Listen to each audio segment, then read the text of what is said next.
Hello, and welcome to Codex. It's a casual lore podcast. I am your host today, and my name is Phil. I'm Logan. In today's episode, we're going to be revisiting one of my favorite terms that we had in one of our past episodes. This is the sequel to CORPO LORE. Okay. So that one was previously about Fallout's Vault Tech. And I'm, it's a sequel, so it's a less good version and a little bit loosey-goosey on the themes. So this one's technically about Outer Worlds in general. I think it's 2019 RPG by Obsidian that came out the same year as Outer Wilds, which I was is about the to say which one's critically which, because there's no way to know. Yeah. Outer Wilds, which is the game we are not talking about today, is the incredible time loop puzzle game that makes most people motion sick and also is a religious experience for the people who finish it. That's not this game. This one is Obsidian's Outer Worlds, which is from the people who brought you Fallout New Vegas. And it is a future-y space exploration, I guess, game of that variety. So it's very, you talk to people straight on, and when you press interact on them, sometimes they will turn to face you, pause for a second, and then they will say their lines. It's one of those. It's in the same Fallout Elder Scrolls style. Is this like a Starfield prequel? Kind of. Oh, way. It's very weird. So initially, my roundabout path of getting here is that I really wanted to do CORPO LORE because this game is a cyberpunk game by way of like turn of the century robber baron retro-futurism, which is just fun. I recently just replayed this game because I wanted to play the new Star Wars game and I wanted to play the new Space Marine game, but I didn't want to pay Ubisoft money for Star Wars, and Space Marine wasn't out yet, so I picked one that had space in it, I guess. Yeah, that's enough. Yeah. So I did that, and I was like, oh, there's some interesting stuff in here, I remember. And then I remember the conceit of the game, which we will talk about in greater detail later. I was like, oh, I could do a CORPO LORE on this. And then after probably a couple hours, I was like, I could not do just a CORPO LORE on the companies going on here, but I can do a general episode about like how this world is built and kind of the fun things that the corporations do in this, which it's weird because the game takes like a satirical but also not so satirical lens on corporations and how people interact with them, which I think will be interesting to chat about. But before we get too far into this, I do want to jump scare you. What's your bright spot?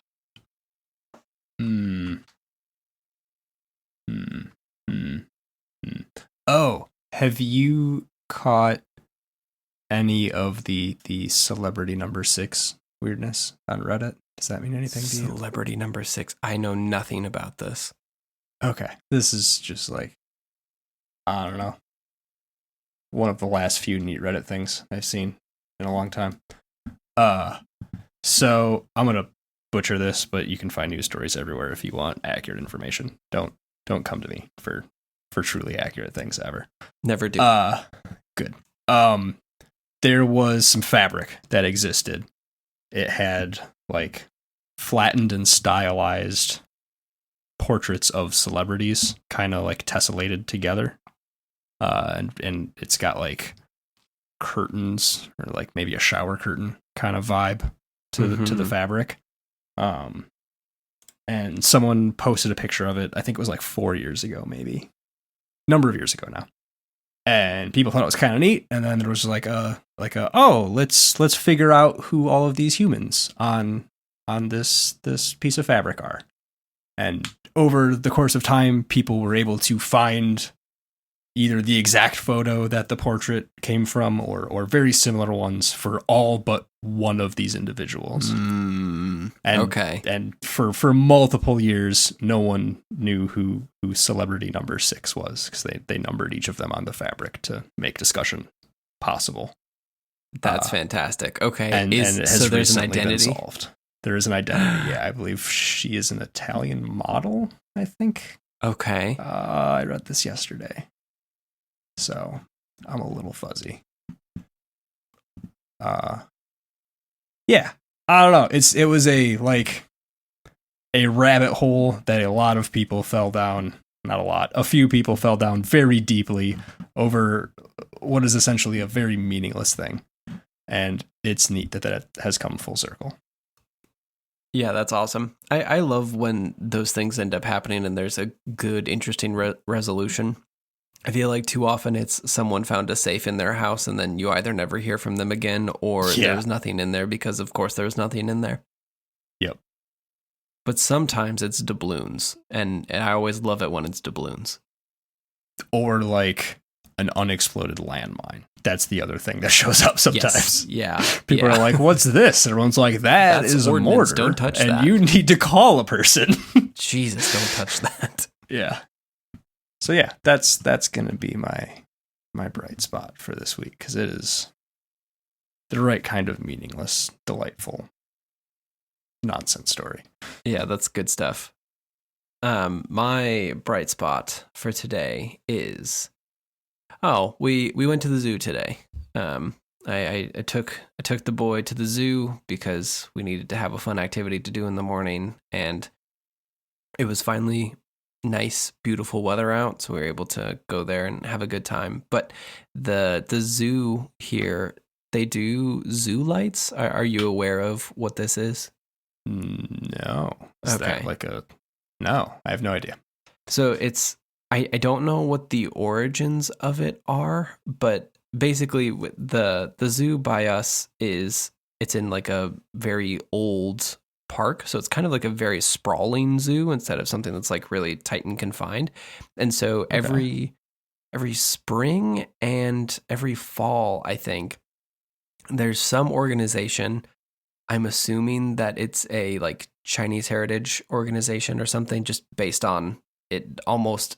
that every single time I've gone, it has depicted like Chinese myth or things about Chinese culture, which is always just really fun to walk around.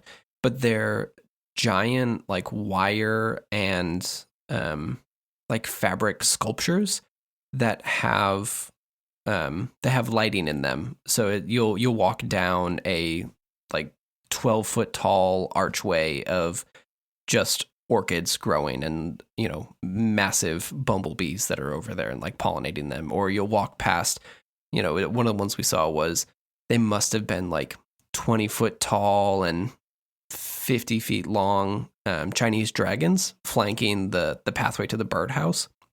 And then it's just like massive sculptures, and they're beautiful every time. So we went through there, and at night they end up lighting them up, and it's just like a really cool walk through the zoo at nighttime so they can get ticket sales and see this really cool stuff.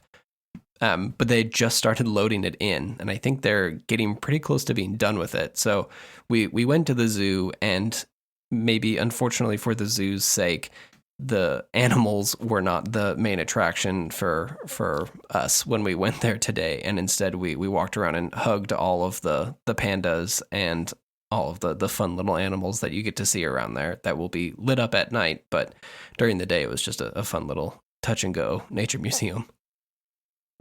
All of that checks out. Yeah, it was great. Yeah. Does it make you want to like design sets and lights again? Oh, kind of. Some of them are like very rudimentary animatronics, like you'll have like a panda that has a fruit in its hand, or like a bamboo stalk, and it'll like raise it to its mouth and then lower it down again. So it's like nothing complex, but it is really fun just to like walk through there and see like, yes, I see how you've built this scene, and then how you will use the lighting around it to make something cool out of it. It's neat. I have enjoyed it, and they've been different every time I've gone, which is kind of the cool thing. Okay. Like they change them. Not just recycling. No. They'll like put them in different places and like block off different parts of the zoo, and then they end up just using fully different like setups and everything. It's really neat. Well, that's slick. I like it a lot. But today we're not going to talk about something that's slick. We're going to talk about something that sucks. This isn't going to be fun, is it? Well, it'll be it's kind of fun in like a tongue-in-cheek kind of way. Okay. So we will start with something that I don't think we've talked about at all on the show proper. We haven't done an alternate history yet, have we? Ooh. No, I don't think so. Okay, the only one I could think of is we did a video on Prey, and that is an alternate history. Mm-hmm. But I don't think we've done one for the show yet. Does Fallout count? I guess. Yeah, technically, maybe. I don't. Does Pugmire count? Well, I mean that it's an alternate to be future. Seen if that's alternate. Yeah. Ooh. We don't know yet. That's true. There could be some clairvoyance at work there. Yeah. The reason I waffle on Fallout is just because the way that these alternate histories end up working is usually for a very tropey alternate history to work in my mind. It's like it's like what it is in Outer Worlds, where one fateful event in one country's history went one way, but what if it went the other way? And I don't necessarily know if Fallout has that kind of origin to it.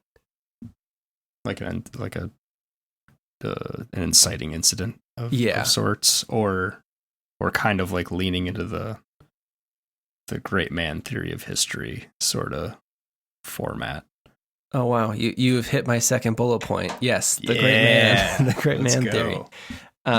So Prey, in that video, we kind of revealed towards the end there that the alternate history in Arcane's Prey in 2017 is that JFK didn't die. Similarly, we come back to the great man theory, and maybe less of a great man. I don't really know much about the guy. He's one of the great magnitude is my understanding of the term. Yeah, not necessarily great in quality. Yeah. So, what do you know about William McKinley? Assassinated by an anarchist, right? Yep. Yeah, that is all I knew about William McKinley. Yep. So the alternate history of Outer Worlds begins with the not assassination of William McKinley. So I guess maybe the more contextual thing here is he was assassinated in 1901 during the Pan-American Exposition of Buffalo, New York. And 1901 is kind of in this political era at the turn of the century in America, which is not affectionately referred to as the Gilded Age. It's where, this is where your robber barons, where your Vanderbilts, your Rockefellers, I think Stanley, like your Stanley Oil, all of those people are just absolutely raking in the money, doing very, very bad things. Yeah. Not similar to our current murdering times workers at all. Calling in the police and or army to break up strikes. Yes. Those kinds of things. Yeah. And I think it is generally seen that McKinley is not really against those things. So when he is assassinated in 1901, Theodore Roosevelt becomes the president, and then he has a much larger legacy of antitrust legislation that kind of broke up that hyper-capitalist robber baron stuff in some ways. So that was his jam. Yeah, that dude loved busting a trust. He sure did. And the Outer Worlds imagines a world where, what if that didn't happen? What if instead McKinley and his bros just continued to rake in all the money, and we never broke up antitrust. Everything started to turn into this much more hyper-capitalist and just exceedingly corporate kind of world. And I think there's a lot of maybe questionable things about the notion that all it takes is Theodore Roosevelt to change the course of the world. I think the great man theory is generally seen as not super great. Yeah, it feels like some real propaganda when Yeah. you kind of break it down. Yeah. Of Yeah. like, well, we live in this individualistic society that needs to glorify that possibility. So Right. here's how we're And going the to teach people history. mean nothing, right? Like the notion of history is from the top, not from the bottom, is generally considered to be bunk. Like that's not how the world works. No. We will touch more on how the world works in a little bit, but just like a very brief setup to how we get to Outer Worlds, and I'll kind of reveal a little bit about what Outer Worlds is. So McKinley doesn't die. Somehow there is still a giant war in the 21st century, referred to as the Great War. After that, the Earth Directorate is created. That is a planet-wide government and kind of a regulatory body because, again, corporations continue to thrive and become much more people than they are these days. And, yada, yada, hundreds of years pass.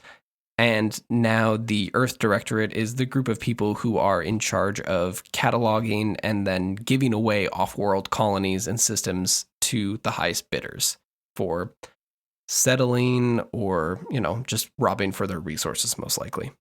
Around that time, as the war has somewhat dissipated the strength of the Earth Directorate, the skip drive is developed, and that's your warp drive, right? Like that's your thing that allows you to go past the speed of light, which now allows humanity to leave the traditional kind of nation state kind of way that it had been. And then now these, the like outer colonies that are sold off to the higher bidders can now be accessed by these corporations. And then now we have like off-world colonies.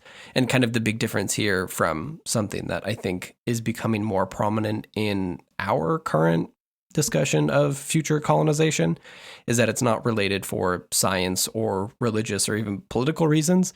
It's simply for profit. Like that is why we're going to the stars, and we are going there not for profit of all, but just profit for specific shareholders.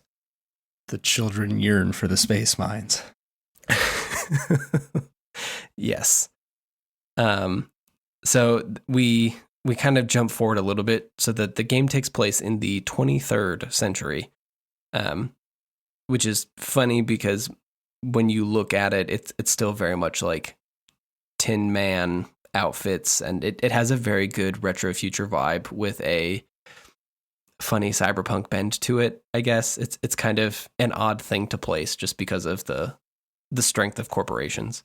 But the stars have been sold to corporations, and with the skip drive, people are able to send their large ships off to these different stars and begin setting up their locations to either have local colonies or to make things and then send them back to Earth.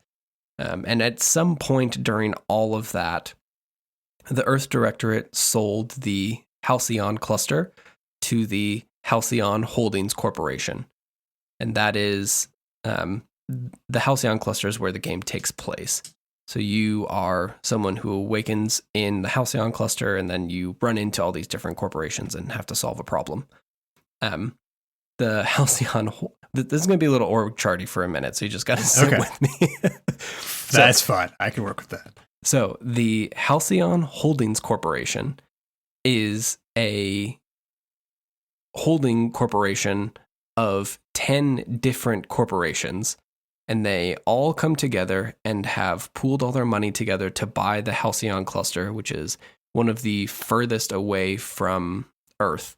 So it is the true far frontier of our ability to expand out into the stars. So these 10 companies, which in and of themselves have sub-companies as well, they pooled all of their resources together, and now they own the Halcyon cluster. So they are fronting all of the money to move all of the people there, set up the worlds as they see it, and profit from that. So the 10 corporations we will briefly touch on because there's not as much to them as you would probably think. So the main ones, there is Universal Defense Logistics, and they primarily make guns and ships. That makes sense. That's a good evil corp name. Yeah. There's some good old timey like 1910s snake oil salesman names in here, and then there's just some good like bad company names. So UDL, Universal Defense Logistics, they made the 2 colony ships that came over from Earth. They also make the orbital ships that tend to blockade a planet if they need to, for reasons we might get into later, or the specific spaceships that fly from one place to another. So something to maybe not be super surprising to you, but just to put this out there, we're talking about, the corporate politics of the early 1900s. So there is not another ship manufacturer. We're working in a world where all of these companies that are here are specific monopolies into themselves, with maybe some differences, but primarily they are all monopolies. There is no competition between them. And that kind of plays out in the game where you have to go to specific vending machines to get specific things. There's no universal sale that you can get. Can I ask a somewhat unrelated question? Sure. Can I murder a Pinkerton in this game? Can you murder a Pinkerton? No. I don't think the Pinkertons exist in this game. That kind of surprises me a little bit. Yeah, I don't think so. There's mercenary companies, but there's not a Pinkerton still exists in our game. They're out there shaking people down for magic cards and stuff. Oh, I forgot about the magic cards. That's really funny. Yeah, maybe I don't think there's Pinkertons in there. Listen, Outer Worlds 2 is coming out soon-ish sometime. Okay. So there's still room for there to be Pinkertons. Okay. If I have to put up with these nightmare corporations, I at least should be able to murder a Pinkerton. Yeah. I think that's only fair. Anyway, UDL, full-on monopoly. Yep. So in the worst ways. There's UDL, and then so each one of these companies gets 1 vote, and they are in the Halcyon Holding Corporation's board, and they're the main antagonists of the game. They're referred to as the board. So each one of these companies gets 1 vote because they chipped in.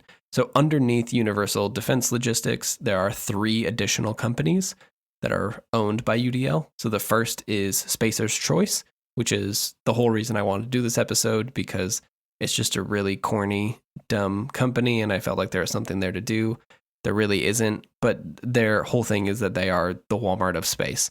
They make the cheapest, junkiest things in a whole load of categories, and the expectation is that, their slogan is, it's not the best choice, it's Spacer's Choice. That's good. It's real good. I'm here for that. So Spacer's Choice, that's where you start out. You start in one of the settlements run by Spacer's Choice, and they are making a shittier version of Saltuna, which is a canned sardine-like thing that you can... This is like the main sustenance of the planets, or at least the main sustenance of the working class. It's your victory gin in fish form. Yep, in fish form, and all of the terrible things that come with that. The next one under UDL is Hunters and Trackers Limited, which is just a, guess what, trophy hunting among the stars. It's a real thing, folks. And that's literally all the details. It's just, I guess this is just where the hunters go, and they want to go on expeditions, so they got you covered. You sell the guns, and then you sell the experiences to use the guns, I guess. Vertical integration. Yes. And then the last one under UDL is Terra 1 Publications. So Terra 1 is the name of the planet that they originally settled. When things went sideways there, they moved to another planet, lovingly referred to as Terra 2. So Terra 1 Publications is basically a printing facility for things like their main output is the series of comic books or stories called Dissident Hunters, which is all about people going out on great adventures to, take care of people who are not towing the company line. It's a good propaganda thing. There's our Helldivers crossover. Yeah. I think that's like one of the... that's the Ministry of Truth. Or player cards. Yeah. Yeah. Yeah. So it's literally the Dissident Hunter, which is a fun comic book series that has all of the great turn of the century corporate propaganda about making sure that you check in for your time and all of that good stuff. The next one is Colway Pharmaceuticals, which is just a holding company. There are literally no details in the game about what Colway Pharmaceuticals does. But I'm sure it's not evil. Yeah, it's definitely not evil. They own Auntie Cleo's, which is a manufacturer of pharmaceuticals and like cosmetics and things like that. They're also somewhat known for, surprisingly, unethical experiments done in the name of producing high-quality cosmetics and drugs. You don't say. We'll come back to Auntie Cleo's in a little bit. Okay. The next one is Rizzo's, which is a alcoholic drinks, cereals, and confectionery company. Each of the main companies that you run into in the game have funny colored armor. So it's kind of like an interesting. So the Outer Worlds is clearly made on like a much smaller budget than something on Fallout scale. And it doesn't really suffer from it at all. I think it's like really tightly written and stuff, but you can see the funny corners that they cut every once in a while. And there's like there's normal clothes, and then there's armor, and then there's like 3 different versions of the armor of like, this is the light armor, this is the medium heavy, and this is the heavy armor. But the way that they differentiate it is that each one of these companies just has a different colorway. So you buy armor at the vending machines and it pops out. And if you buy from a Rizzo's machine, it's in purple berry purple and nanner blue and white. And then if you get it from Spacer's Choice, it's all just rusty yellow. And it's just like a fun thing where they like split it up like that. It's got kind of Borderlands vibes. Yeah. A bit. Yeah, it does. It reminds me of that, or like is kind of like harkening back to like something about like Rizzo is Rizzo a Muppet? That feels right. Is it like a rat? Rizzo the Rat? Yeah, that feels right. For some reason, it just reminded me of Happy Days, and I don't know why, but it just sounds like the soda shop that go to is Rizzo. Yes. Okay. Good. Rizzo was also a character in Grease, which is maybe where the Happy Days thing is coming from. That's where that's coming from. Okay. Yeah, so it's they make Purple Berry Punch, I think is the name of the soda, but everything is Purple Berry with them. So that's good stuff. The next one is C&P, and I don't think C&P means anything. It's just C&P. It's a gas company, I assume. No, they're a food production company. Oh, okay. So they people gas. Yeah, people gas. They farm cysty pigs, which is as disgusting as it sounds, and it's just pigs, but they have cysts on their neck and they taste like bacon, and when they mature they fall off and people harvest them and then they put them in baked beans.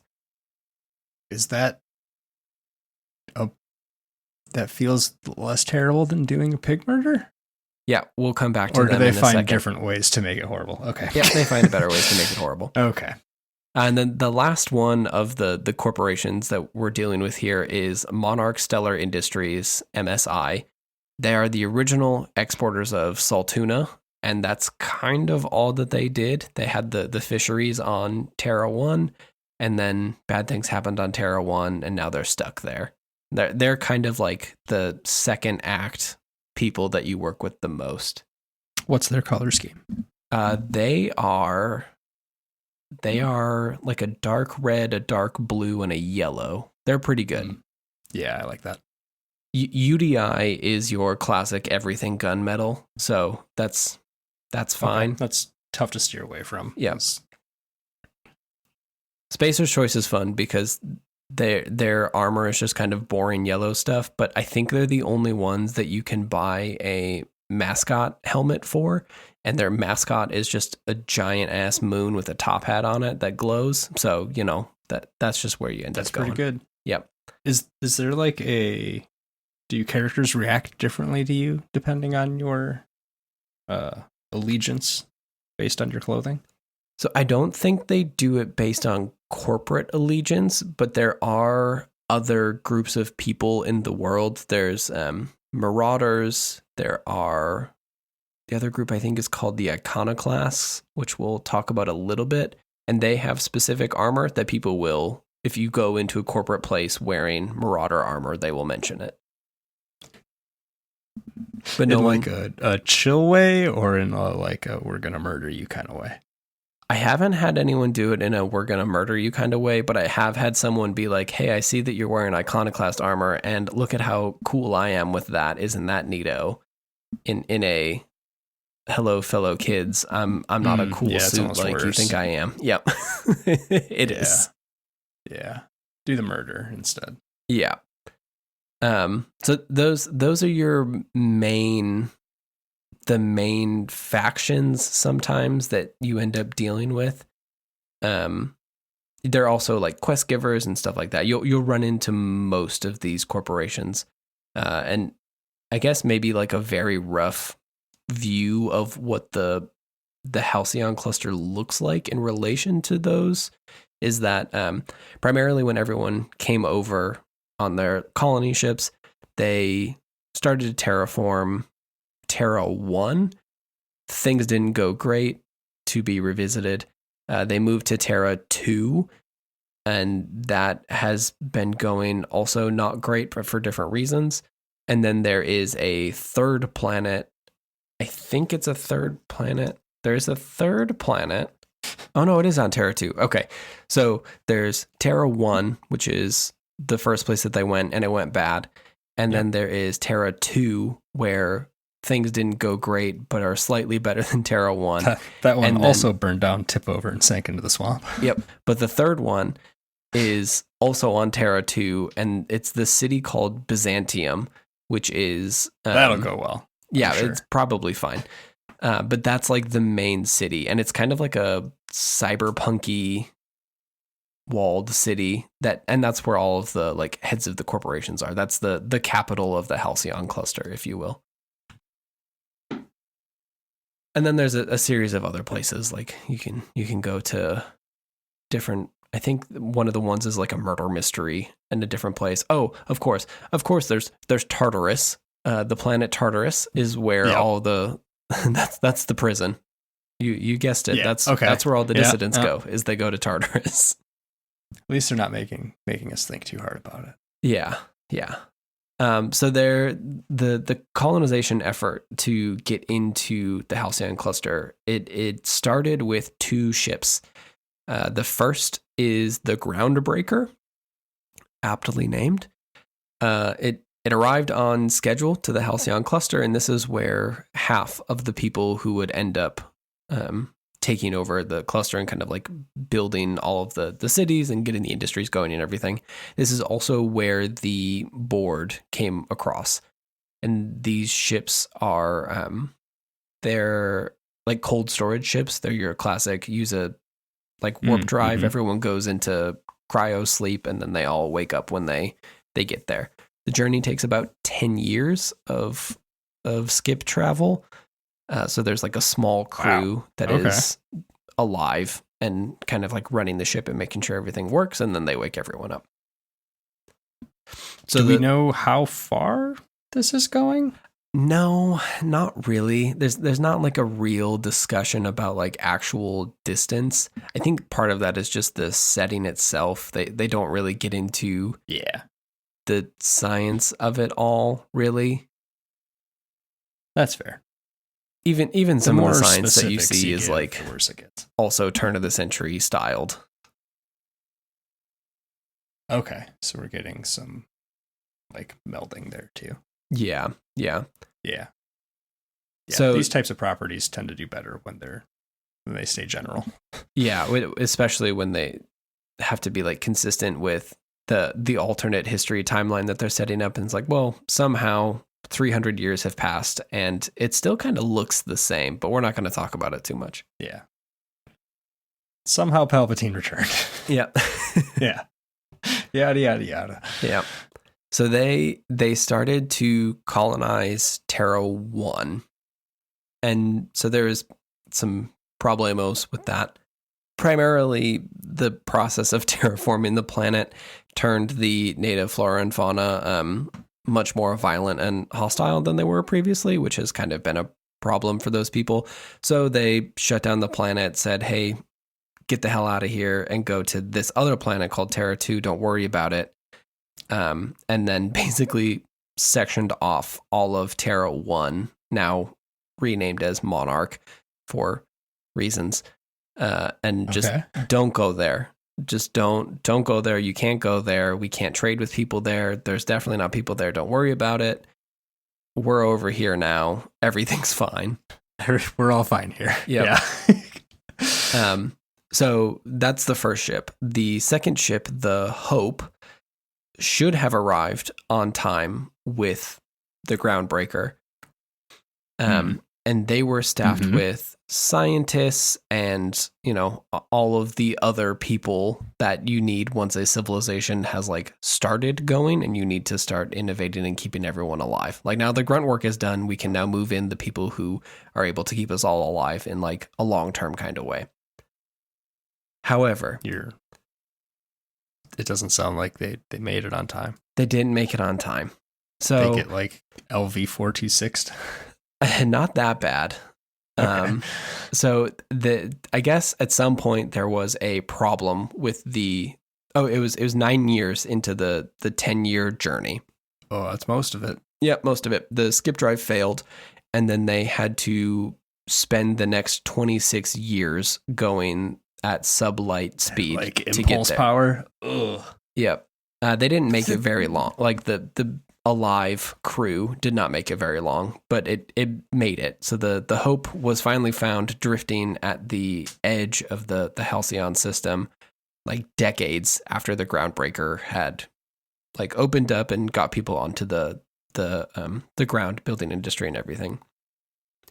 But the problem is that it wasn't something that was unknown. The board had found the Hope, and then they had covered it up, and they celebrate the anniversary of the Hope being lost as like a thing to bring everyone together. They basically just kept an entire cryo ship filled with people who could maybe solve some of their problems, just stored in cold storage decades after they could probably be safely awoken, just drifting out there in space. Sometimes the propaganda win is worth more than the potential utility you get by turning those people into dust. Yeah. So 35 years pass after it has already been discovered. So I think it's like fully 80 odd years since they were supposed to arrive. And then a scientist breaks in, revives one of the colonists, that's you, and then needs that person to liberate the ship's thousands of passengers to get the board to either fuck off or stay alive. So that's where you come from. You come from the Hope. You are one of the only colonists who is able to be awoken before the mad scientist Phineas Vernon Wells. A very good name. 3 names. Yeah, gotta watch out for those 3 named sons of bitches. And he's dangerous. He's a dangerous terrorist who wants to bring Hope back to the system. Get it? Mm-hmm. It's very tongue in cheek. I think they did that on purpose. Yeah, they might have. Feels weird to call one of them Groundbreaker and then preemptively call the other one Hope, as if it was predestined to maybe not show up when it's supposed to. I think you're just reading into this. Yeah, it couldn't possibly be done. Yeah. So the rest of this, I have some fun little pieces here. just like general questions, like the terraforming problems. So they tried to make the wildlife function in a place that is similar to like the surface of the earth and everything, and that didn't work out great. They all mutated, got much bigger, and are severely dangerous. Some of them are very fun, like a giant praying mantis that really fucks you up. But kind of the best part of all of this is it's one of those games. So you dig through computer terminals and you find emails, and one of them is I think it's in a Rizzo secret lab, and it talks about how, hey, if we would change the oxygen saturation on this terraforming machine that we have to be a lower number, but not a deadly number for humans, it would solve all of our problems. Don't worry about it. Everyone would be alive. It's fine. But because they discovered that while researching a new soda brand, it was classified, so they had to keep that one secret. This is okay. Yep. They're doing exactly what they should be doing. Yep. Kind of the other thing that is hinted at but is never really super prominent in the story of the game is what Halcyon's connection to Earth is. So before you awake on the Hope, I guess Earth has been in contact with Halcyon, and there is at least one single ship from the Earth Directorate in the Halcyon cluster still, kind of there to be like, hey, we're here to make sure that everyone follows suit here. But previously, that ship is called the JJ Astor, which is, I think he is one of them classic robber barons, if I remember correctly. Is there communication between Earth and Halcyon in like real-time communication? I don't think so. I think that the way that it works is that ships travel back and forth, like they make the journey back and forth, so it's very we're back time to delayed. Age of Sail, sort of. Yeah, there's no discussion of something like an Ansible or anything. Which is also important because the last ship that left Halcyon for Earth, the Cornelius Vanderbilt, it was supposed to arrive pretty soon pretty soon before you awake, and there is nothing, like no contact. So there is no contact going on between Earth and Halcyon, to the point where it's kind of alluded to that there is maybe something catastrophic that has happened in Earth. So there's no longer supplies coming either, which is important for where the story ends up going. So there's no contact, and also there seemed to be some sort of trade going on back and forth, and now there's nothing. This seems like it's gonna go bad for these guys. Yes, it does. We've now reached bullet point number 2 on my list. It's called Starvation Crisis. So, did the British do this one too? Or? No. Okay. I think this one kind of did it to themselves. Okay. So you may recall, I mentioned in the list of corporations that there are 2 that provide food. One of them is only making saltuna, which is a species that is conflicting evidence, but it seems like it was discovered on the surface of Terra 1. And discovered it was or forged from whatever unclear science they were doing. Okay. Yeah, that one's unclear. But it turns out it's tasty-ish, I guess. So people would eat it, they would can it. It was in its natural habitat, so it grew plentifully. Unfortunately, all of the other terraforming garbage meant that people can't safely live on that planet anymore, so they had to evacuate. They took the Saltuna to Terra 2, where Spacer's Choice runs it now, and guess what? It's not going great because those fish weren't from that planet, and you can't just put a goldfish in a new tank and expect everything to be fine. Yeah, that seems Seems to be how fish work, from my understanding. Yeah. So just really animals in general. Yeah, generally, yes. So that's one. So like their food source has had to move from one planet to another, and it's not going great. The other one is the C&P company that makes the baked beans with the pigs with bacon scarves. So that's also not going great because that factory is on Terra 1. They didn't move. They stayed there. It's bad there. Yeah. So there's someone should tell them. Someone should tell them. Unfortunately, no one did, or they did know and they stayed. But so exports are like technically not sanctioned. So you'll find it in the world, but it's not getting out there in the way that it needs to. And obviously, a sanctioned planet means that they can't get a ton of workers to fix it. Which contraband pig scarves. Yes. And unfortunately, this means the 5-step process of the starvation crisis. Step 1, cannibalism. Wow. Just right out of the gate, huh? Yep. That's our opening salvo, straight to cannibalism. Yeah. Kind of Good job, everybody. Early on in the game, you'll run into an employee who's missing, and you need to go find him, and then the quest ends up taking you to a family of, oddballs. And then if you have a high enough lockpick skill, you go up to the top of the house, you open it up and see that the man you were looking for has been murdered and also begun to be processed. And it seems like cannibals are a thing that are feared, but on 2 different planets, they have mentioned that cannibals exist and that it is happening. One of the first things that you do in the Spacer's Choice planet is you have a decision between, do you stick with the corporation and force all of these deserters to go back to the corporate town, or do you take the power from the corporation and force them to figure out what they're doing? Which seems like a pretty cut and dry exercise in a game like this, until you find out that the deserters, who are thriving and able to grow their own food finally, are growing it from fertilizer from human remains that they have to, pulverize and, harvest people to make those plants grow. So it's like secret cannibalism. It's like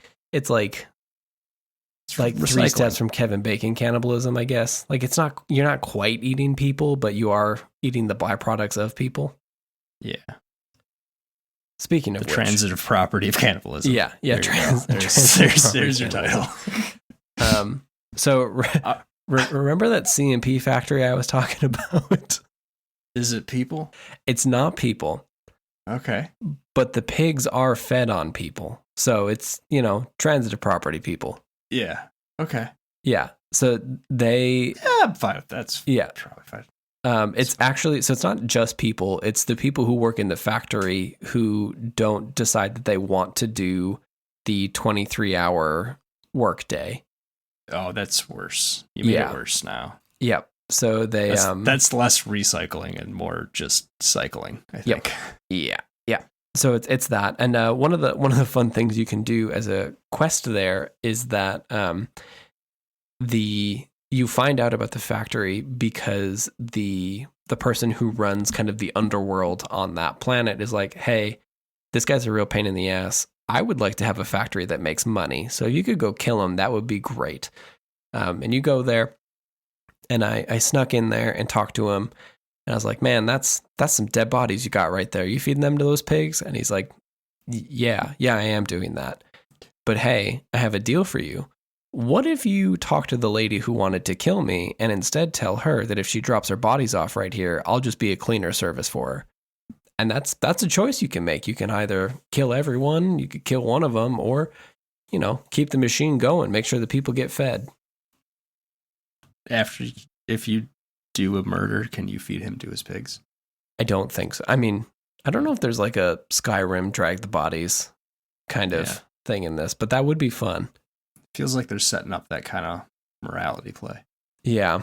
Nothing that good, but I would appreciate it if that is true. It's more of a Dishonored thing, I guess. Yeah. It's too poetic. I'm not encouraged that there are 4 things on the list after cannibalism.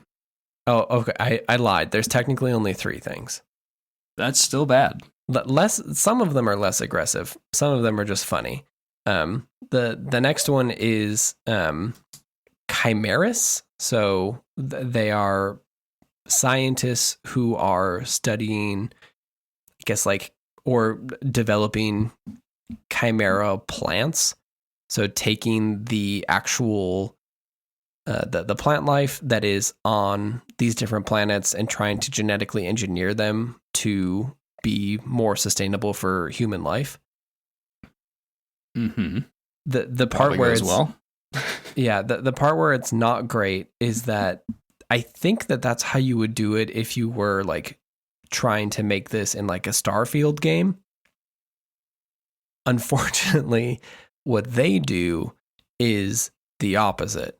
So instead, these people are doing scientific tests on their own genomes to find a way to make their bodies accept the crops and thrive off of the food that is native to Halcyon. 2 awful things. That actually seems like it might be a lesser ask. So to like change human nature instead of trying to make space corn be normal corn. Yeah.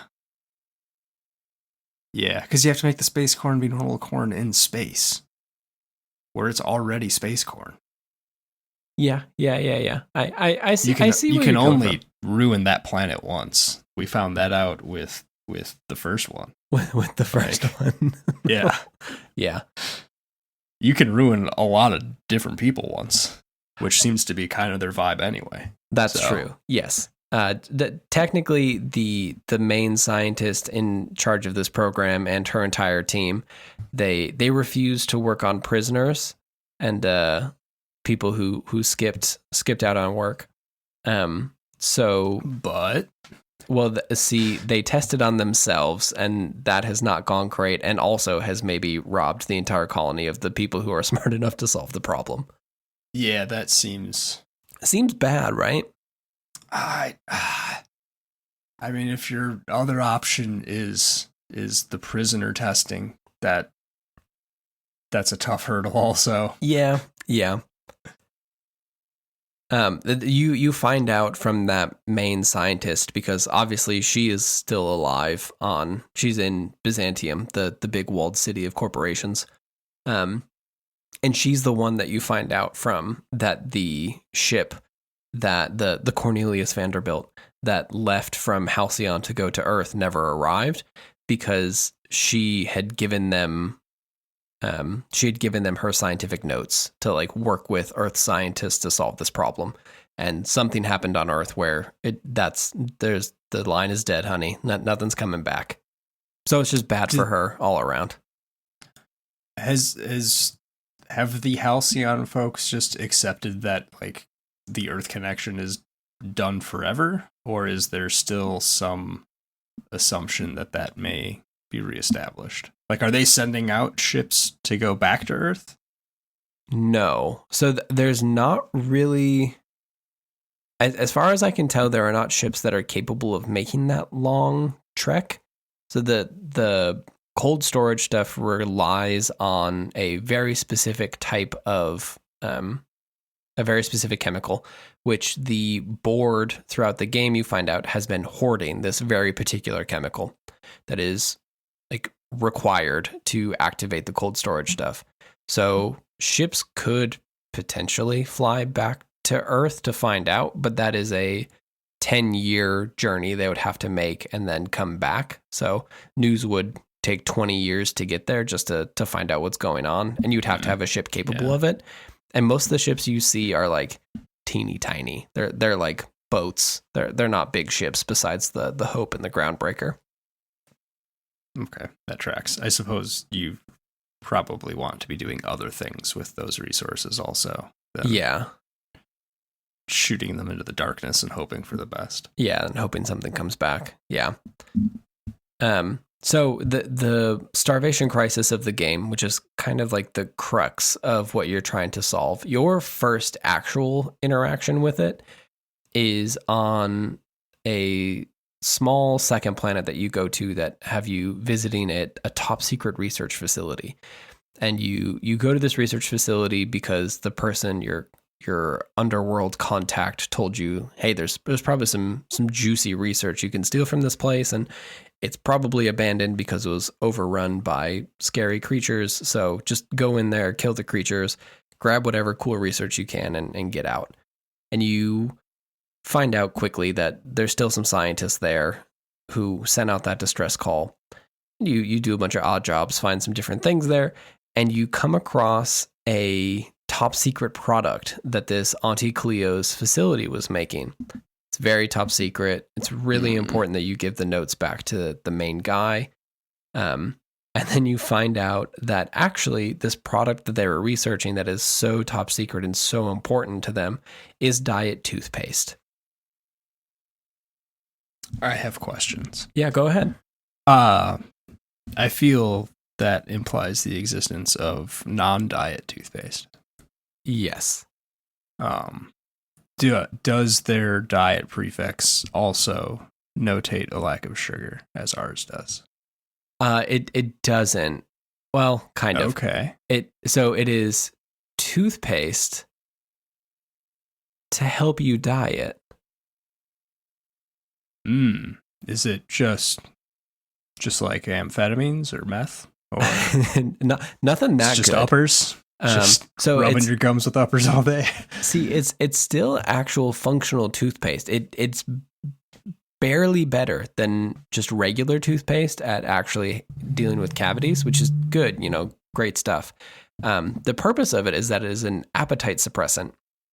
So it just makes the people working there less hungry. So the food that they are making that has to continue to have more packaging and less food in it sustains them more so that they don't die as quickly, or at least realize that they're dying quickly, so that they can continue churning out products that make profit for the corporations that live in Byzantium, where all the food is and it doesn't matter anyways. Bleak. It could make you blind.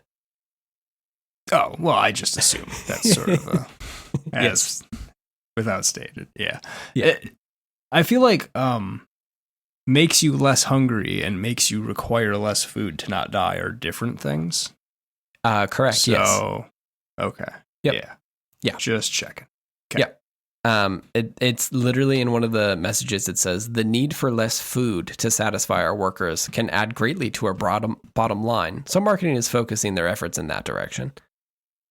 Naturally. Specifically that. This email starts, seriously, Anton, you really must let the whole blindness thing go. Your dedication to solving it is admirable, but also a bit misguided, I dare say. It's really not that big of an issue in the grand scope of this whole thing, and pales in comparison to the texture and flavor issues, which we'd prefer for you to spend all your time on. That is like this game in a nutshell. Yeah, so it's got that kind of like Fallout snark. Yes. To it. Yeah, absolutely. Yeah. Like the first person you run into in this game who is alive, I guess, is a security guard for Spacer's Choice, and he has been grievously wounded in an attack, and he's sitting there, and the first thing he says is like 3 different Spacer's Choice slogans at you, just to let you know that he is in the Spacer's Choice faction, and it's not the best choice, it's Spacer's Choice. They know what you're getting. Yep. Yeah. Low ceiling, probably a pretty low floor too, I would imagine. Yeah. But a predictable floor. Yes. Yeah. And what is better in the predictable floor of where this is all inevitably going than, I guess, here's your spoiler alert for how this game ends, I guess.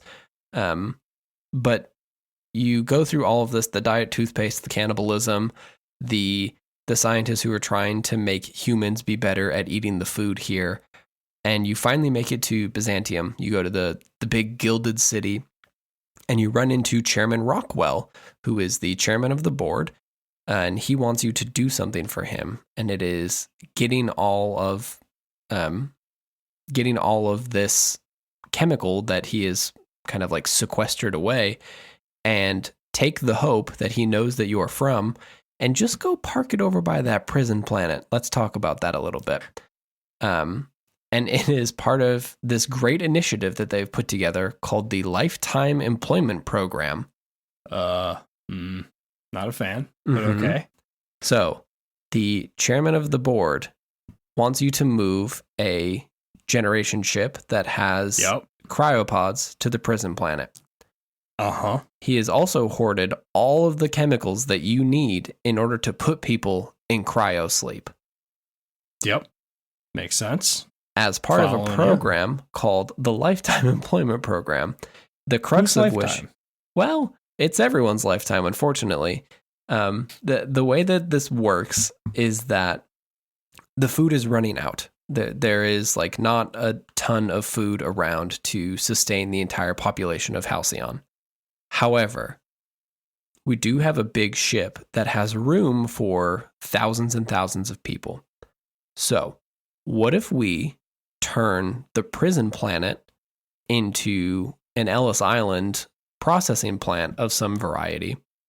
We jettison the thousands of people who are in cryosleep out of the Hope, and then we slowly walk everyone in to the Tartarus planet, and then all put them to bye-bye sleep time, and we wake them up when we need work to be done, and then we go put them back in there, because if they're not working, they don't need to be eating food.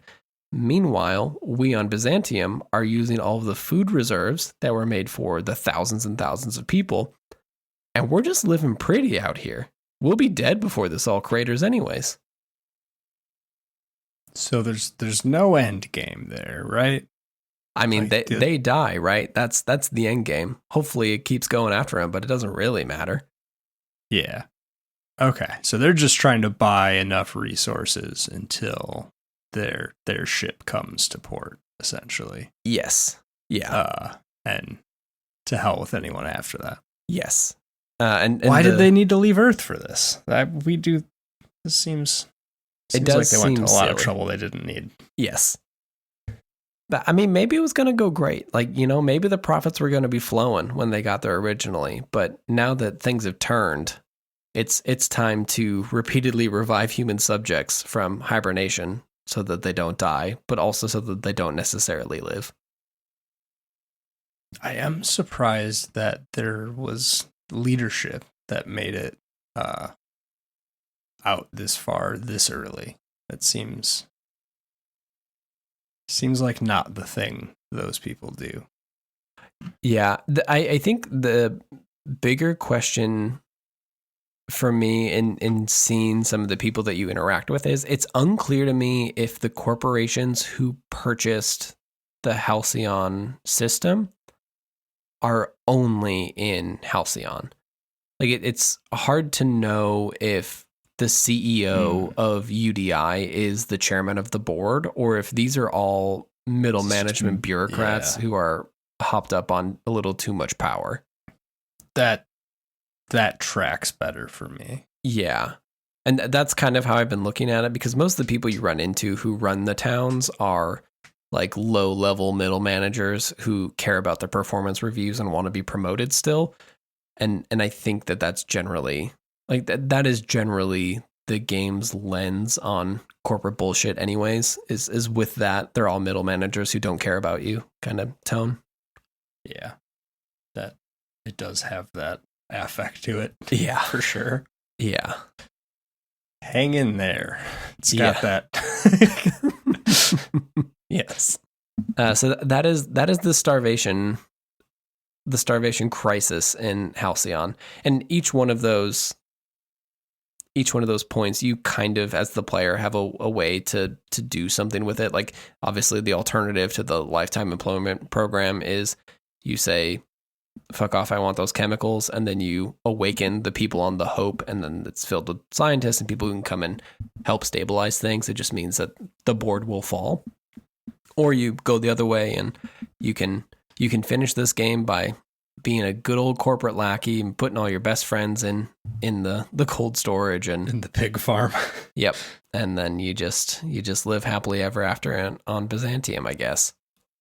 Oh, so you get your, like, if you lick the boot hard enough, you get your happy ending? I'm pretty sure you do. I obviously have not found out, but I'm pretty sure that that's what ends up happening. Yeah, I'm fine with that. Yeah. All right. My last two loose ends here before we wrap up. I goaded you a little bit a while ago with mention of there's also space religion. Yeah. And Iconoclast me up. Yeah. So there's two different religions in Halcyon. There is the religion of the iconoclasts, which is called philosophism. And that is, it's the belief that the universe was created organically and naturally without a purpose at all. Your generous Big Bang.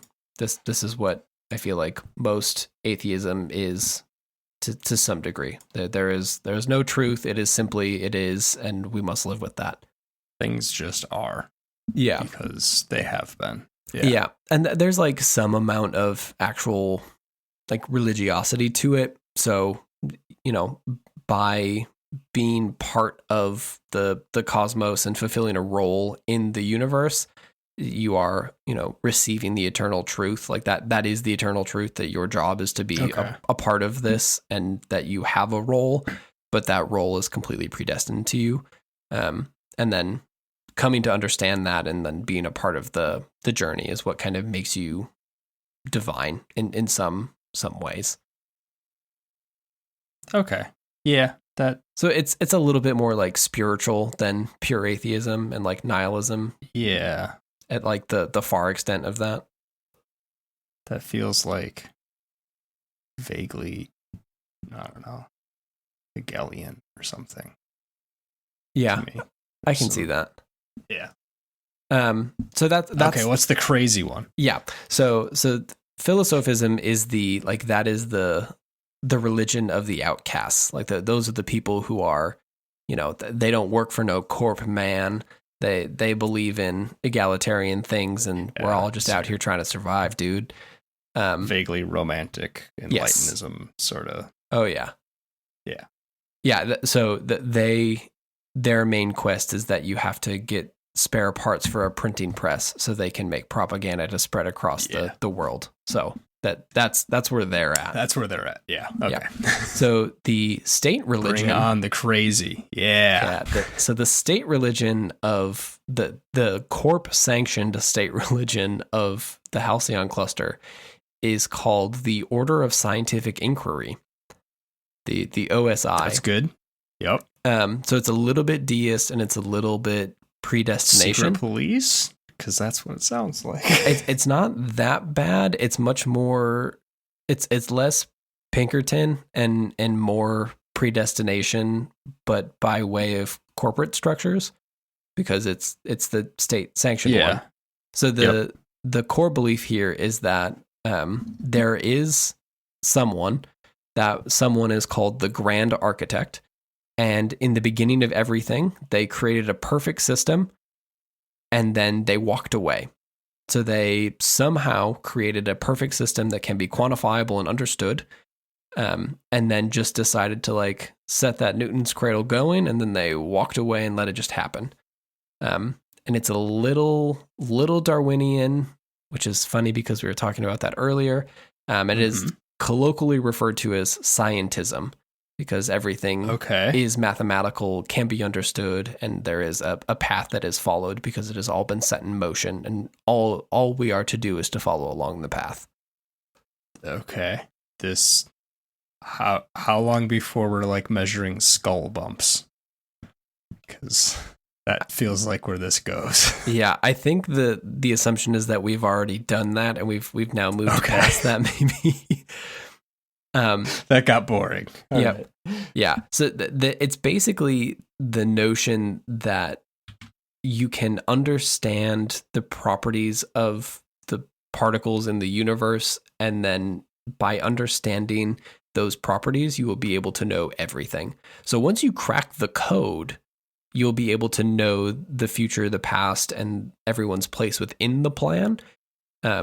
And then that removes struggle and brings peace, real Jedi stuff. And then that means that once you understand that, we will all become the Grand Architect, and we'll set our own things in motion. And that's all like lofty and fun stuff. The part where it becomes the state-sanctioned religion is that ultimately, as a believer of scientism, you cannot defy your role in the grand plan because it's a plan. It was set in motion. Yeah. You are simply here to do what you are here to do. And you will do that thing because you must follow the path that has been set before you. Otherwise, it wouldn't be the plan. Exactly. Yeah. And that is like the insidious fun part of all of this is that like they got you. They got you in the workplace. They got you in the spiritual room. They got you in the food. That it's everywhere, baby. It's not going great. No, it did not. Seems go like great. they did a bad job. Yeah. So the scientism stuff is built out a little bit more because one of your companions is a vicar of scientism. So you get the 6 pillars of scientism as they appear on OSI branded prayer beads. So, Okay. the first one, survival of the fittest. Nature abhors equality. The strong survive and the weak perish for the betterment of the whole. Second one. Sure. Yep. Determinism. We are all molecular machines. The body is a collection of atoms. The mind is a consequence of chemical reactions. Our lives are therefore predestined along a path that is only visible in retrospect. Okay. Somewhat. Yeah, I'm fine with that. Yeah, fine somewhat with that. understandable. The predestined bit is still something I bristle at, but fine. I'll convince you. Don't worry.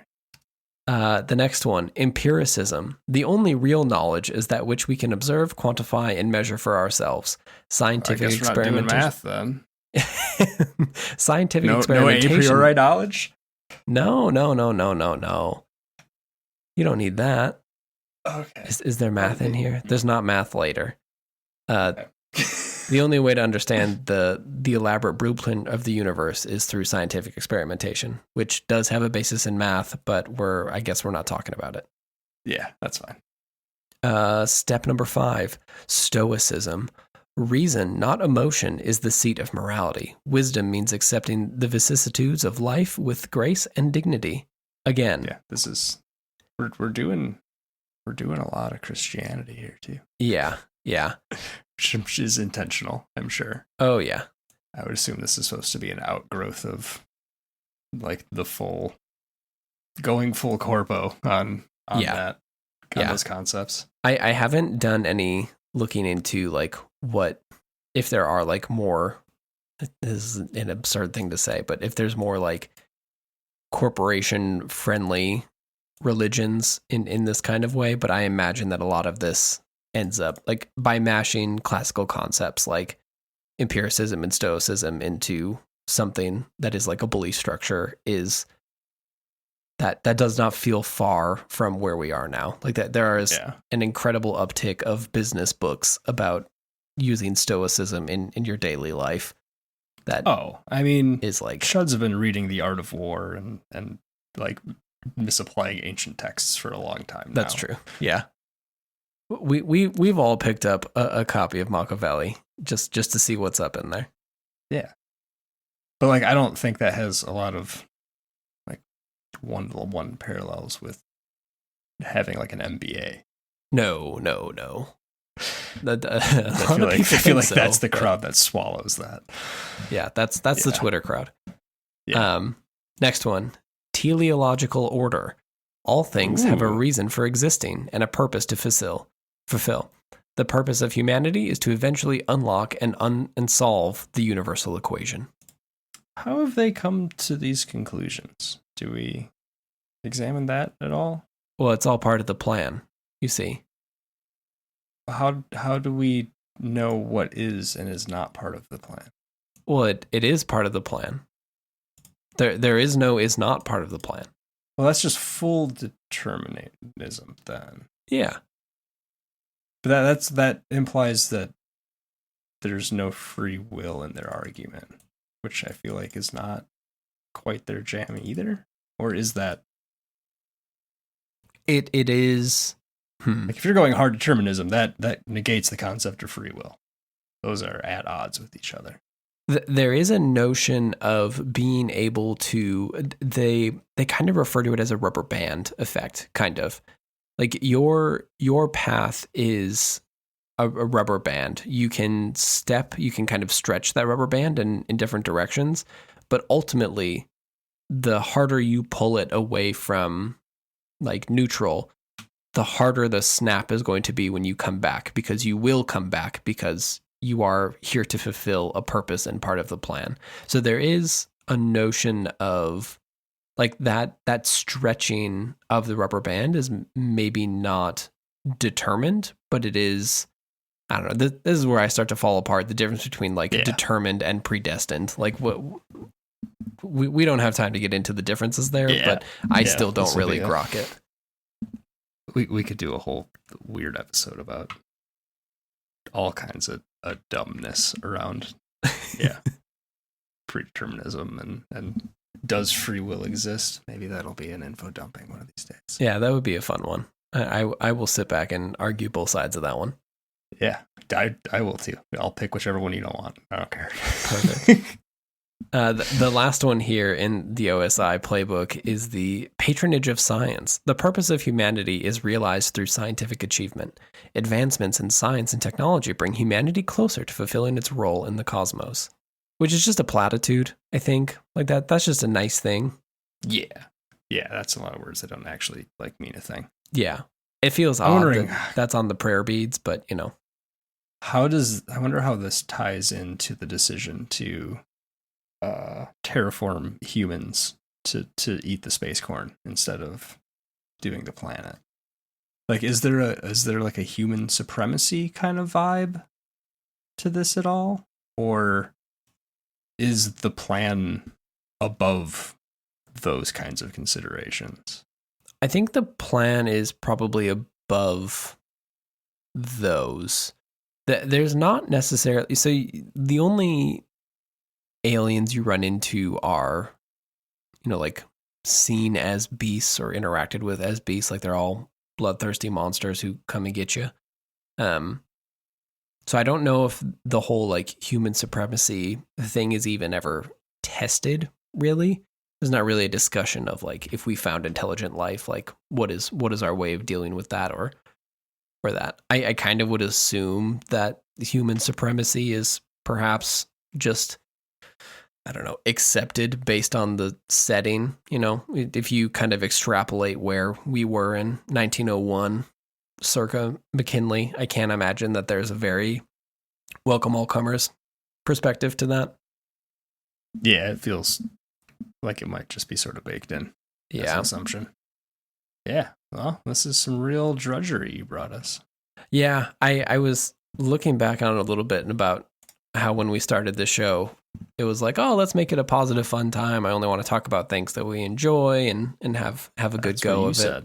That's what I said. You brought the RPG with dogs, and then I brought I brought the Turn of the Century. Yeah. Retro-futurism. That's bad for everyone. Yeah, we're fully flipped here. Yeah. I'm going to rot your mind before you abandon this show. It is not lost on me that this is where we have ended up. Like 20 episodes in or something. Yep. I mean, I've already corrupted you. I've done my best to just, you know, take it all in and try to find what I can, because I do want to remind you, just to like drop a hint of an episode we won't do now. CORPO Lore episode 2 was originally going to be about Weyland-Yutani. So I've gone from the absolute worst, and I've just dialed it back a little bit. So there's still room to grow. I mean, yeah, that would round out the trilogy. Yep. I mean, that's going to be more than a trilogy. Let's be fair. Oh yeah, CORPO Lore will continue. It's a bottomless shit well. Yep. Well, we'll go back to Bionicle and bring the vibe back. But some of that got dark too, though, didn't it? Yeah, it did. It did. Yeah. Mm-hmm. That had its own CORPO Lore with stealing the cultures of indigenous peoples. What happy properties do we have left? I haven't updated our board in so long that... Do I have anything that's happy on this list? I mean, there are like vaguely happy RuneScape things I could do, but there's also some real some real darkness there too. Yeah, I mean, listen, there's not great, everything is fine, don't worry about it, everyone's just really having a good time over here worlds to discuss. You know, we have to talk about murdering gods or, you know, men in lighthouse and cities and all of that stuff. I did pick up History of Sodor again, so I made it a little bit further into that. So maybe eventually we'll have a tank engine on the horizon. That can only go so bad, right? Probably. Who knows? Okay. Thanks for listening. This has been an interesting dive into a game that I played 5 years ago and decided to pick up again. You should play The Outer Worlds. It's pretty good. You should also play The Outer Wilds. It's very good, but we didn't talk about that today. I haven't played either of them yet, and I probably should. Yeah, Wilds then Worlds, and that's Wilds, then Worlds. Preferred way to go. Okay, I gotta write that down. Yeah, write that down. GordonHamburger.com is where you can go for links and stuff. I have recorded 2 videos. I have to edit them together, but they will be going up soon on the YouTube. So, you know, keep an eye out for that. Our music is done by Nicholas Cahill, our very good friend. And we will be back next week with another Codex entry. Until then, we will see you later.